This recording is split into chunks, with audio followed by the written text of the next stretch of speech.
السلام عليكم ورحمة الله وبركاته، وأهلا بيكم في حلقة جديدة من حلقات قناة دبري ووفري مع شيماء. النهاردة حبايب قلبي هنعمل مع بعض وصفة حلوة جدا وسهلة جدا للغدا، وهي كفتة الفراخ من غير طبعا افتكاسات ولا مقادير كتيرة. مقاديرها بسيطة جدا جدا، وهترمي معايا كمية جميلة جدا جدا. وكمان مش هعملها بالبانيه، أنا هعملها في الفرن كده عادي زي ما بنعمل الكفتة العادية خالص. تمام. معايا هنا حوالي ربع كيلو من الفراخ البانيه، زي ما انتم شايفين كده متقطعه عليه شرايح. دي فراخ بانيه متقطعه قطع صغيره.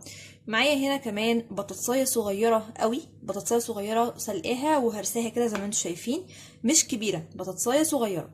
ومعايا معلقتين او معلقه كده كبيره من البقدونس متقطعه قطع صغيره. معايا بيضه، معايا كميه من البقسماط، وهقول لكم بالظبط هي خدت كميه بقسماط قد ايه. بالنسبه للتوابل اللي هستخدمها بقى في الكفته، هي الملح والفلفل الاسود وبهارات فراخ، بابريكا، بصل بودر وتوم بودر وزعتر.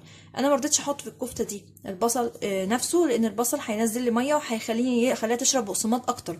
فانا استغنيت عن البصل الطبيعي وحطيت بصل بودر. انت لو ما عندكيش بصل بودر حطي بصل اللي هو العادي، بس صفيه من الميه بتاعته كويس قوي قوي قبل ما تحطيه في الكفته. يلا بينا نشوف هنعمل ايه في الكفته. اول حاجه هعملها، انا معايا الكبه بتاعتي كده، ايا كان الكبه اللي عندي هحط فيها الفراخ عشان تتفرم. بسم الله الرحمن الرحيم. ربع كيلو الفراخ لازم يكون مفروم طبعا، ما ينفعش يبقى كده. افرمها بقى كويس. كبه ممكن تعمليها باي كبه عندك، كبه التوابل، لان الفراخ بتبقى ضعيفه قوي مش مستحمله حاجه يعني. فانا هفرمها وارجع لكم تاني. بعد كده هضيف، بعد ما فرمت الفراخ هضيف البطاطسايه اللي احنا قلنا عليها المسلوقه المهروسه كده، بطاطسايه صغيره، البهارات بتاعتي والتوابل كلها والملح والفلفل كله، البيضه، بسم الله الرحمن الرحيم كده. وبعدين هخلط كل المكونات دي مع بعض. طبعا شايفين الخليط معايا سايل جدا زي ما انتم شايفين اهو، فلازم امسكه بقى بالبقسماط بتاعي اللي انا قلت عليه في المقادير. معايا هنا البقسماط بتاعي اهو، حطه عشان يمسك لي كل ده. طبعا انا حاطه مبدئيا كوبايه، وهحط بقى ايه حبه حبه كده لحد ما تمسك معايا، واشوف هتمسك بعد كميه قد ايه بقسماط واقول لكم برده. كده خلاص الخليط معايا بقى تمام زي ما انتم شايفين اهو، شايفين اهو. وبعدين لما تيجي تضربيه ويتكون كده كله مع بعضه في كم واحده كده في الكبه، يبقى هو كده استوى، ده يعني استوى من البقسماط ومش عايز بقسماط خلاص تاني. طبعا اخر حاجه خالص عشان ما تهراش معايا، بس انا هحط هنا البقدونس، هياخد ضربه بسيطه قوي، ويبقى كده الكفته بتاعتي جاهزه عشان التشكيل.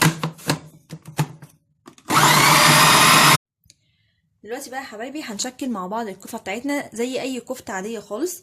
بس عايزه الفت نظركم بس لحاجه معينه، ان في كفته الفراخ احنا بنحط زيت كتير، لان هي اصلا ما فيهاش دهون زي الكفته بتاعت اللحمه. فانا بحط كميه زيت حلوه كتير. فهغطي كده السيخ بتاعي تمام زي ما انتم شايفين اللي انا بصبع عليه، وايديا كلها هتبقى كلها برضو زيت كده في بوله كده بره. هحط شويه زيت واستخدم بقى الزيت ده معايا كده عشان اصبع بيه. الفراخ ما فيهاش دهون كتير زي اللحمه، فلازم انا اعوضها بالدهون من بره. تمام. بالطريقه دي هصبعها زي اي كفته العاديه خالص، واحطها في صينيه كده مدهونه برضو بشويه زيت حلوين. تمام.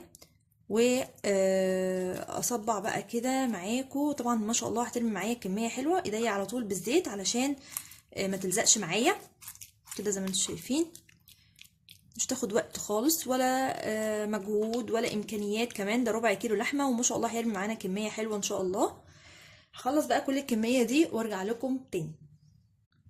كده حبايبي زي ما انتم شايفين انا خلاص صبعت الكفته بتاعتي، وهدخلها دلوقتي الفرن على اعلى درجه حراره عندي في الفرن، عشان تفضل يعني ايه جوسي كده من جوه، تاخد لها صدمه كده في الفرن. بس لازم اسخن الفرن جامد جدا على اعلى درجه حراره. واشوفكم بقى لما اطلعها ان شاء الله هتبقى عامله ازاي. ده كده حبايبي خلاص منظر الكفته بتاعتي لسه طالعه من النار دلوقتي حالا. انا حطيت هنا بالورق الفويل كده، عملت طبق وحطيت فحمه كنت مولعه عليها، واحط عليها نقطه من الزيت عشان تديني بقى طعم الايه اكنها فراخ مشويه بالظبط. بسم الله الرحمن الرحيم كده. وهغطي طبعا عليها بقى بالايه بالغطا كده، وبعدين نقدمها مع بعض.